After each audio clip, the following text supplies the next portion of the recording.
Dear students, welcome to all of you. In today's session, we will discuss the fourth chapter of your book Flamingo, which is The Rat Trap, written by Selma Lagerlöf. Okay, now let us read about the author. Selma Lagerlöf was a Swedish writer whose stories have been translated into many languages. A universal theme runs through all of them. A belief that the essential goodness in a human being can be awakened through understanding and love. So that is the theme of the story. That essential goodness in a human being can be awakened through understanding and love. And the setting of the story is the iron mines of Sweden at the time of Industrial Revolution. Okay, that means you can think that the iron mills and the iron workshops were situated at very short distances. Okay, now let us come to the story. Once upon a time, there was a man who went around selling small rat traps of wire.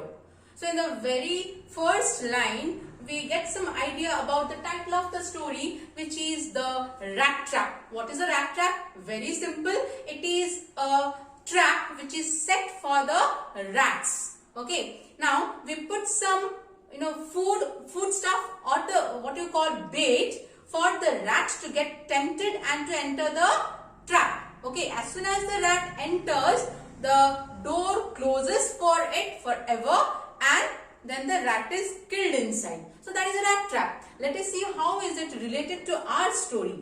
He made them himself at odd moments from the material he got by begging in the stores or at the big farms. So now this man who is a rat trap seller, he made those rat traps himself and sold them. Where from he did get the material? He got the material from the workshops outside, whatever was discarded and thrown. He used to collect them, made the traps on his own in his free time, leisure time, and then he used to sell them. Okay, so, but even so the business was not especially profitable. So he had to resort to both begging and petty thievery to keep body and soul together. This is very interesting. So whatever money he could collect by selling those rat traps, it was not sufficient for him to survive. It was not sufficient for him to fulfill the basic necessities of life. So what else did he do? He used to, steal and he used to rob people. He took to thievery and robbery. Understood? So this is how he tried to collect money to keep his body and soul together. The moment the soul is separated from the body, the person dies. So in order to survive, in order to live, he used to sell rat traps, he used to do petty thievery, and he also used to rob people. Now, even so, his clothes were in rags, his cheeks were sunken, and hunger gleamed in his eyes. He was very poor, okay, he was very lean and thin, and his eyes always told that how hungry he had been throughout, okay, and he was never satisfied. Understood? So no one can imagine how sad and monotonous life can appear to such a vagabond who plods along the road left to his own meditations. Understood? He did not have any home, he did not have any job, he did not have any family. So he lived a very monotonous life. Okay, and life was not at all pleasant for him. The journey was very difficult, okay, and tedious. But one day, this man had fallen into a line of thought which really seemed to him entertaining. So suddenly, he thought something philosophical while making these rat traps. What thought came to his mind? He had naturally been thinking of his rat traps when suddenly he was struck by the idea that the whole world about him, the whole world with its lands and seas, its cities and villages was nothing but a big rat trap. Now this is the most interesting and important statement of this chapter. He compared the small rat traps to the whole world. The world also with its, all these seas, cities and villages, okay, it was also a kind of trap for the human beings. Okay, was nothing but a big rat trap. It had never existed for any other purpose than to set baits for people. It had always set baits for people, and people were tempted to touch them, and the moment they entered that vicious circle, immediately they were caught, and there was no question, or there was no scope of coming out of it.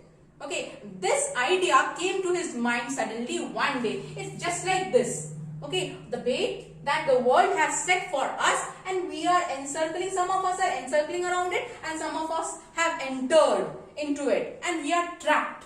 We are unable to come out of that trap and live our life successfully.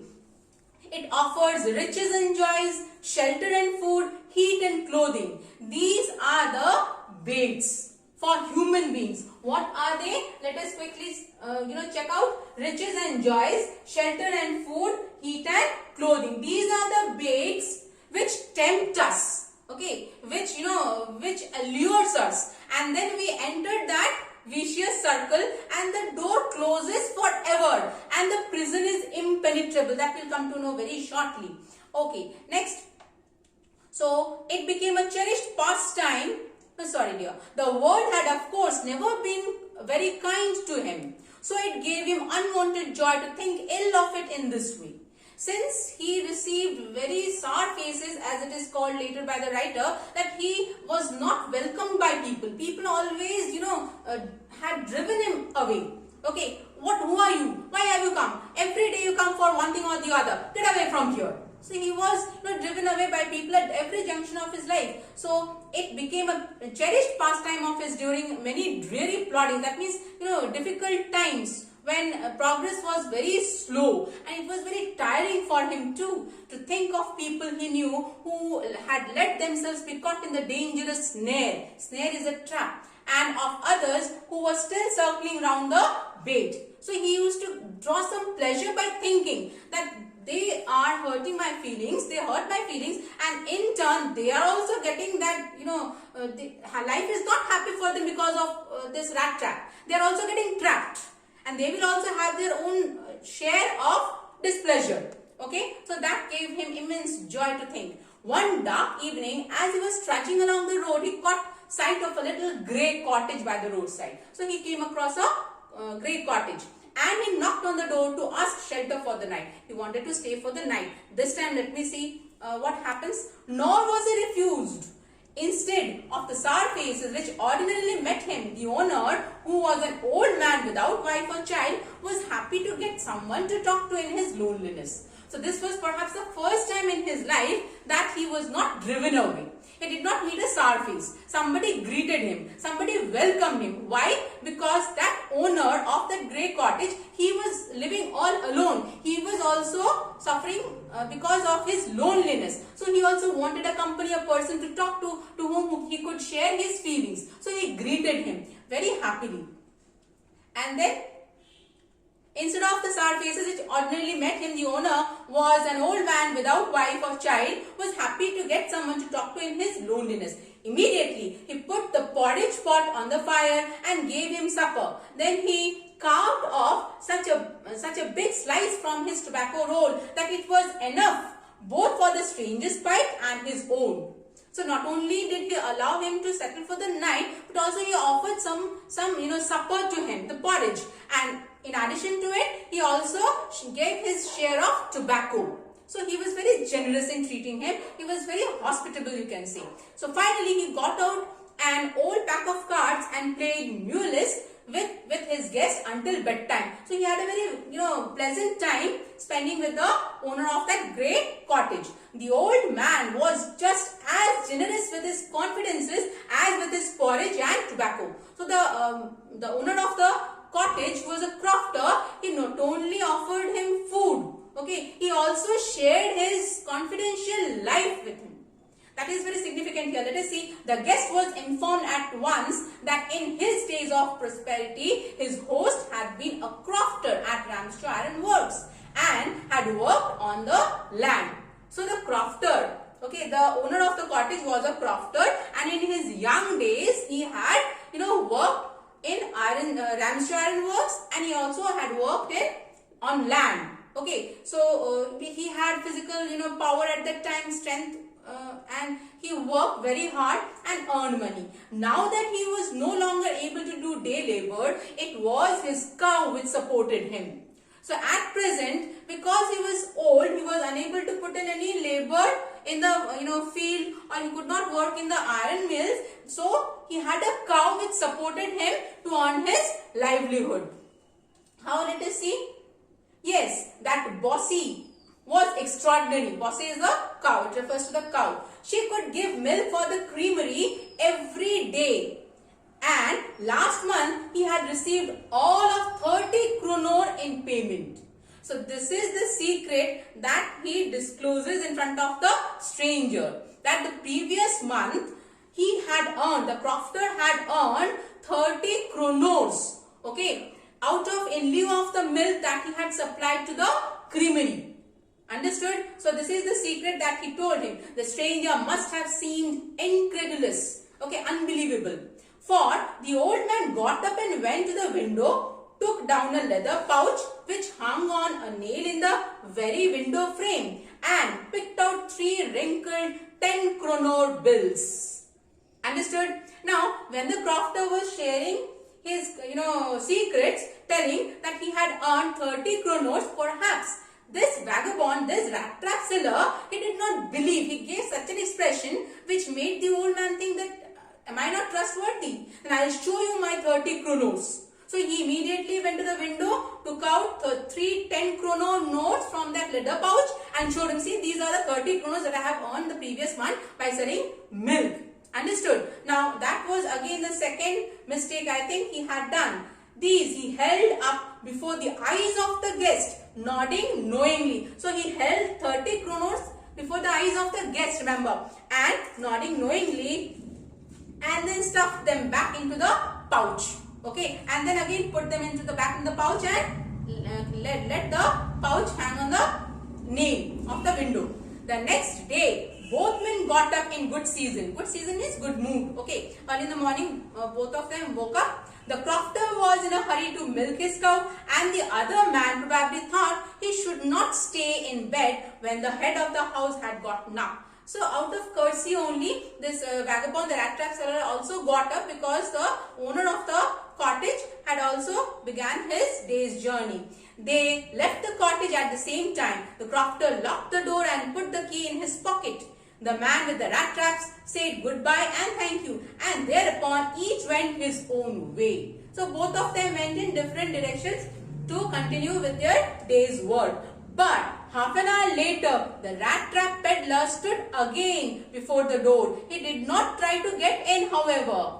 He only went up to the window, smashed a pane, stuck in his hand, and got hold of the pouch with the 30 kroner. He took the money and thrust it into his pocket, into his own pocket. Then he hung the leather pouch very carefully back in its place and went away. Now this rat trap peddler once upon a time used to laugh at others because they were tempted to get inside this circle. Now today perhaps he failed to resist that temptation. Understood? Those 30 kroner notes were a bait for him, and he could not control himself. After going away from the cottage, he returned back to steal those 30 kroner notes. And once a person is into this vicious circle, there is no question of escape. Let us see what happens next. It's very interesting. As he walked along with the money in his pocket, he felt quite pleased with his smartness. Initially, he felt very happy that he had outwitted that crofter and he had somehow managed to get some money, those 30 kroner notes. He realized, of course, that at first he dared not continue on the public highway. So he did not, get that courage to walk on the highway. So he tried to hide himself from the police because he had stolen money. And remember, there was a poem of Robert Frost which said that the road not taken. Once you have, started your journey on a particular road, it is very difficult to look back, and even if you look back, it is not possible to come back and start again afresh in a different road. So he goes by the forest, he goes by the wood instead of going by the road. And that made a lot of difference in his life in the next few days to come. He realized, of course, that at first he dared not continue on the public highway, but must turn off the road into the woods. Okay, this again, one way leads on to another, and there is no question of returning back. During the first hours, this caused him no difficulty because he could easily walk. He also had some rest the previous night, don't forget that. So later in the day, it became worse. Okay, now as he went on and on, it became all the more difficult for him to find the way, for it was a big and confusing forest. The whole thing is very confusing once you enter, and you don't know which way you should follow to get out of it, and there is no escape from there. So during the first hours, it caused no difficulty, and later in the day it became worse, and a big confusing forest it was, which he had gotten into. He tried to be sure to walk in a definite direction, but the paths twisted back and forth so strangely. Understood? He tried to follow one particular direction, but he was totally confused, and later on he realizes that he had been encircling. And you remember, he also laughed at people when people used to circle round the bait. Now he was also moving round and round inside the forest, but could not come out of it. Okay, so he tried to be sure to walk in a definite direction, but the paths twisted back and forth so strangely. He walked and walked without coming to the end of the wood, and finally he realized that he had only been walking around in the same part of the forest. All at once he recalled his thoughts about the world and the rat trap. Now his own turn had come. He had let himself be fooled by a bait and had been caught. So earlier he thought that he was very smart. Okay, that he could, befool the crofter and steal the money. Now he thinks that he had been befooled by the bait, those 30 kroner notes. Okay, the whole forest with its trunks and branches, its thickets and fallen logs closed in upon him like an impenetrable prison. If you have a book, please do underline this term. It's very important. Impenetrable prison from which he could never escape. Understood? So it was now a prison for him from where he could not escape. Let us stop up to this. Thank you, dear. We'll continue in the next class. Thank you.